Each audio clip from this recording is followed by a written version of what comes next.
Je vais me permettre quelque chose qui est assez incorrect, mais d'être un peu décalé par rapport au sujet, tout en étant quand même dans le sujet. Mais je ne sais parler que de ce que je connais, et j'imagine que si Emmanuel a décidé de m'inviter ce soir, c'est pour que je parle quand même de la grande pauvreté et de la pauvreté. Mais je vais vous parler aussi de l'école. Dans notre pays, il y a 9 millions de personnes qui vivent sous le seuil de pauvreté. Vivre sous le seuil de pauvreté, c'est vivre avec moins de 1 000 euros par mois, entre 0 et 1 000 euros par mois. Lorsque l'on vit dans la grande pauvreté, on vit avec 0 ou 500 euros par mois. Dans notre système scolaire, il y a 3 millions, je ne vais pas vous donner des chiffres comme ça pendant une demi-heure, mais dans notre système scolaire, il y a 3 millions d'enfants qui vivent dans des familles qui vivent la pauvreté au quotidien. 1,2 million qui vivent la grande pauvreté au quotidien. Et vivre dans une famille qui vit dans la grande pauvreté, ça veut dire qu'on a un cumul de précarité. Ça veut dire que l'on a des soucis de logement, de santé, d'emploi, de travail et d'éducation pour ces enfants. 1,2 million d'enfants qui vivent dans la grande pauvreté dans notre système scolaire. Ça veut dire qu'il n'y en a pas simplement dans ma petite banlieue, que l'on dit des quartiers difficiles, etc., mais il y en a partout, y compris par ici. Il y en a dans tous les quartiers en France. C'est important d'avoir conscience de cela parce que ça veut aussi dire que nos enseignants, partout en France, sont confrontés à des élèves qui viennent de tous les milieux. Pas simplement de milieux très favorisés ou de milieux très défavorisés, mais ils viennent très souvent de milieux divers, très divers. Et qu'en tout cas, tous les enseignants dans notre pays rencontrent un jour ou l'autre des enfants qui vivent dans la pauvreté ou dans la grande pauvreté. Et être confronté lorsque l'on est enseignant à des enfants qui vivent dans la pauvreté ou la grande pauvreté, c'est pas simple. C'est pas simple parce que lorsque l'on vit dans la grande pauvreté, même lorsque l'on est enfant, on a un quotidien qui est totalement différent du vôtre, du mien.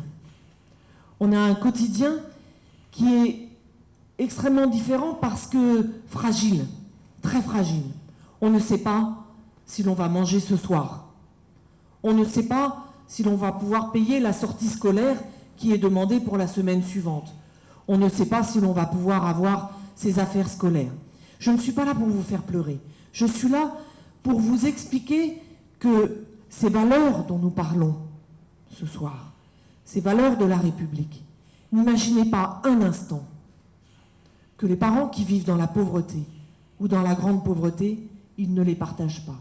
Comme nous tous, ils les partagent.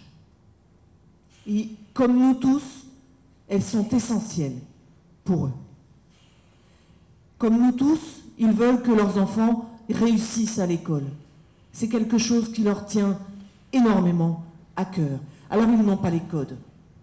Parce qu'ils n'ont pas les codes pour, si j'étais un peu provocatrice, mais c'est juste pour une petite un peu d'humour, je dirais, ils n'ont pas les codes pour venir ce soir, ici dans cette belle salle des mariages. Ils n'ont pas les codes pour oser rencontrer le prof de français ou d'histoire géo de leur enfant, parce qu'ils ont eu eux-mêmes, comme vous le disiez, monsieur l'inspecteur général, un parcours scolaire difficile. Et imaginez un instant ce que nous disent ces parents. Par exemple, il n'y a plus de batterie, voilà, j'en étais sûre, c'est pas grave, tant pis, je voulais vous faire voir une vidéo, mais écoutez, c'est pas grave. À moins que quelqu'un ait un chargeur de Mac. Voilà, je fais un petit appel de MacBook. Voilà. Les parents qui vivent dans la grande pauvreté, ils ne viennent pas voir les enseignants. Pourquoi? Ils ne questionnent pas leurs enfants le soir à la sortie de l'école. Pourquoi? Je me suis longtemps posé cette question et à force de travailler avec eux au quotidien, j'ai compris.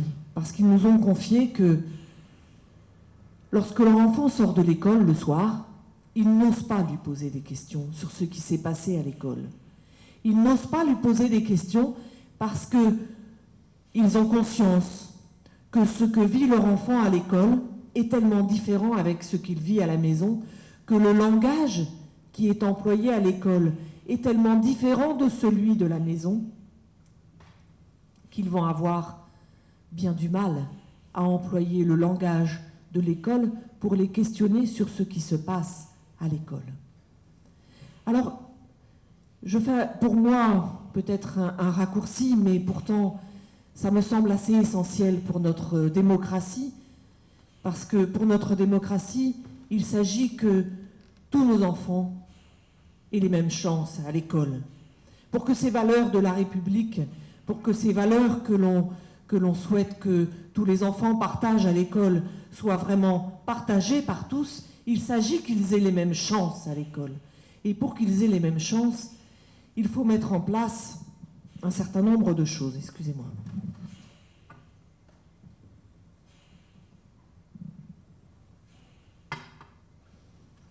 Je suis donc à ATD Quart Monde, juste une toute petite incise sur ATD Quart Monde parce que j'ai eu l'incorrection de ne même pas vous présenter ATD Quart Monde.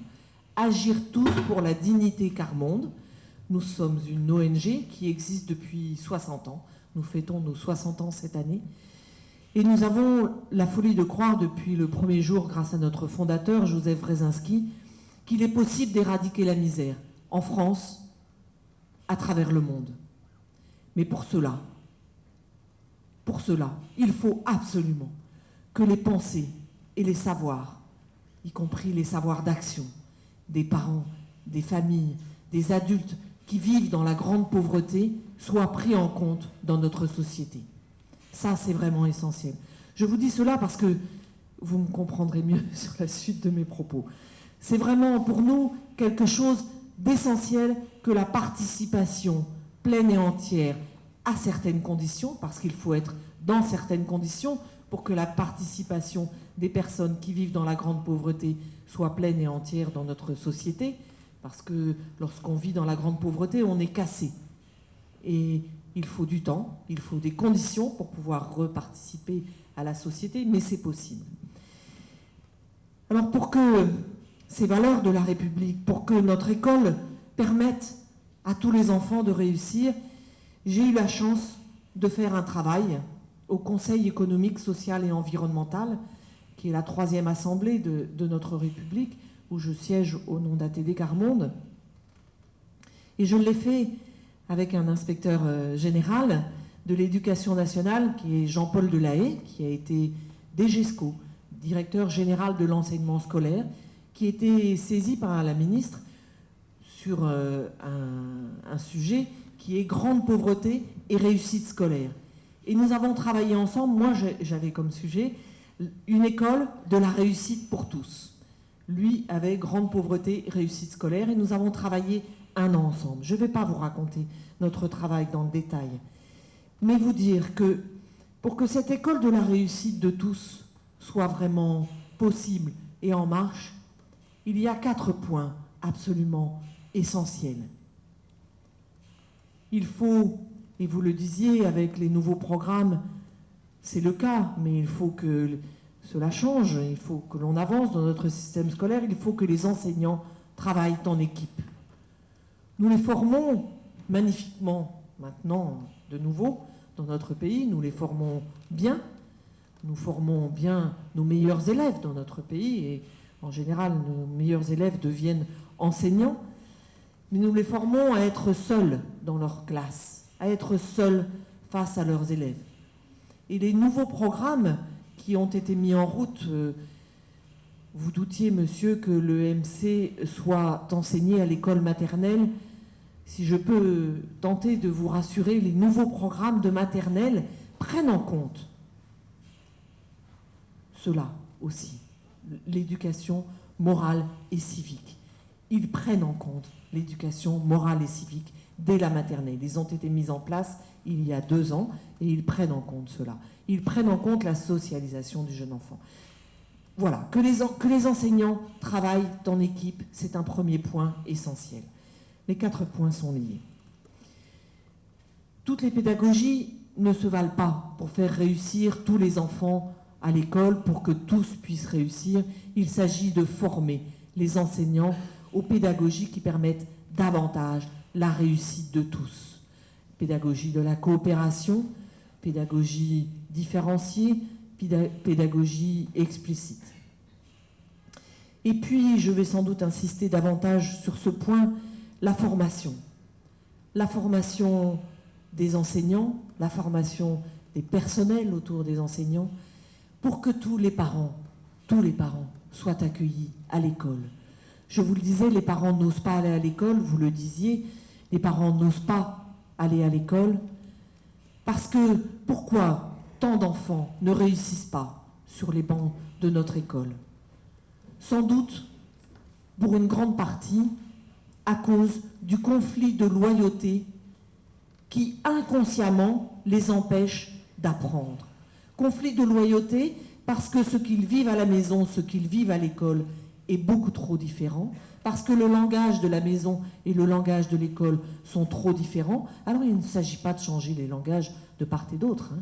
Il ne s'agit pas de ça, vous allez voir. Parce que ce conflit de loyauté met l'enfant inconsciemment dans une idée qu'il va trahir ses parents s'il rentre dans les apprentissages. Il va trahir son milieu s'il rentre dans les apprentissages. Parce que les langages sont différents, parce que... Voilà. Donc il s'agit d'appuyer sur le fait d'accueillir tous les parents à l'école, dès le plus jeune âge, au collège, au lycée, d'accueillir tous les parents.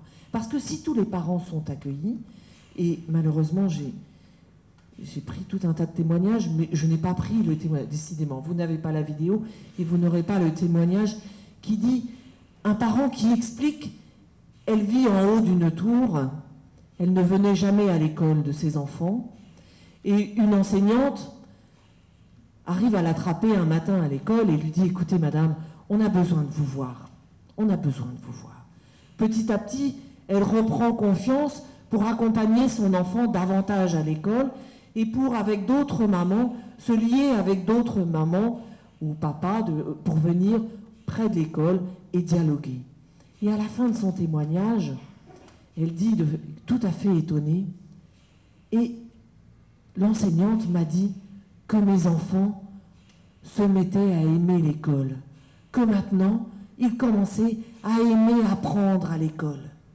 Eh bien oui, ces enfants, ils ont dénoué ce conflit de loyauté et ils se sont mis à aimer l'école. C'est quand même ça l'une des clés pour que tous les enfants apprennent à l'école. Parce que n'imaginons pas un instant que parce qu'ils vivent dans la pauvreté ou la grande pauvreté, comme dirait Jean-Paul Delahaye, ils seraient plus bêtes que les autres. Non, il n'y a pas de gène particulier lié à la pauvreté qui fait qu'on serait moins intelligent. Simplement, il y a des blocages et il nous faut soigner ces blocages. Le dernier point pour l'école de la réussite de tous, et monsieur l'inspecteur général, vous en avez fait une belle démonstration, c'est que la gouvernance de l'éducation nationale, c'est elle qui est responsable de l'école de la réussite de tous, c'est elle qui est responsable d'encourager ces enseignants à se former à la connaissance des différents milieux sociaux, à se former aux différentes pédagogies, et bien que cette gouvernance soit bienveillante et exigeante. Voilà, je ne serai pas tellement plus longue. Je ne veux pas déborder du temps qui m'est imparti. Je vous ai amené juste 2 exemplaires de cet avis du Conseil économique et social, mais je vous laisse mon adresse mail. Si vous voulez que je vous en fasse envoyer, je vous en ferai envoyer, il n'y a aucun problème. Voilà, vous ne connaissez peut-être pas beaucoup le Conseil économique, social et environnemental. Ce sera pour une autre fois, mais notre démocratie peut s'honorer d'avoir une 3e assemblée qui est peu connue, mais qui produit tous les 15 jours 2 rapports qui en général sont assez passionnants, si j'ose le dire, puisque voilà, j'en fais partie, mais des rapports pour les députés, pour les sénateurs et pour le Premier ministre. Et ces rapports éclairent les travaux de nos élus. C'est important. Une démocratie qui a 230, ou la troisième assemblée a 233 membres qui représentent la société civile. Donc que notre démocratie permette à la société civile de donner son avis sur tous les sujets qui traversent notre société, ça me semble essentiel. Je vous remercie.